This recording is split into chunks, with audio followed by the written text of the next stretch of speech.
Le franc-maçon reprend les idéaux des premiers bâtisseurs, mais dans son cas, il ne s'agit pas de construire un temple matériel à la gloire de Dieu, mais un temple immatériel dans le cœur de l'homme qu'il devra étendre à toute l'humanité. Un temple s'intégrant harmonieusement dans l'ordre universel.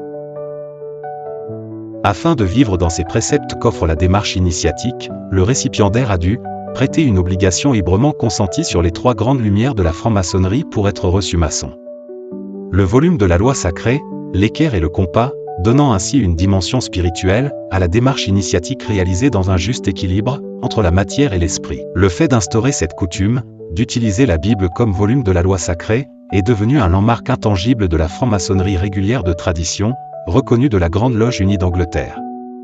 Il est toutefois important de rappeler et de bien comprendre que la Bible ne doit en aucun cas être perçue comme le livre d'une religion révélée, mais comme un outil symbolisant le fini et l'infini, le contingent et le permanent, le matériel et le spirituel. En effet, fidèle aux principes fondamentaux de la maçonnerie traditionnelle et à ses textes fondateurs qui la régissent, le rite écossais ancien et accepté reconnaît l'existence d'un principe créateur éternel sous l'appellation de grand architecte de l'univers et déroule ses travaux en présence des 3 grandes lumières disposées sur l'autel des serments. Même si la Bible n'est pas un livre historique, au sens scientifique du terme, elle est bel et bien une chronique traitant de l'histoire et du devenir de l'humanité dont nous sommes tous partie prenante. Elle offre toute une synthèse de tout ce qui existe entre les 2 pôles équilibrants. L'initiation, symbolisée par l'équerre et le compas en proclamant un devoir de fraternité, d'amour et d'harmonie, rappelant que l'humanité est une famille unique où tous les êtres sont égaux.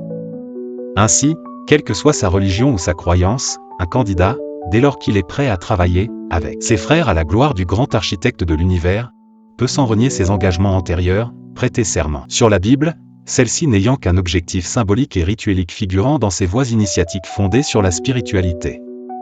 La Bible, volume de la loi sacrée, est un outil spécifique au rite, indépendant de toute prise de position religieuse ou politique dont le maçon régulier de tradition s'interdit de débattre en loge. En conclusion, il ne nous faut donc pas voir la Bible comme le livre d'une religion mais comme le support pour le franc-maçon d'un cheminement spirituel, au travers de mythes, de légendes et d'allégories sur le sol des réalités humaines par l'effort opiniâtre de sa raison, de son intuition et de sa libre imagination pour accéder à la transcendance par la prise de conscience de la présence immanente qui l'habite.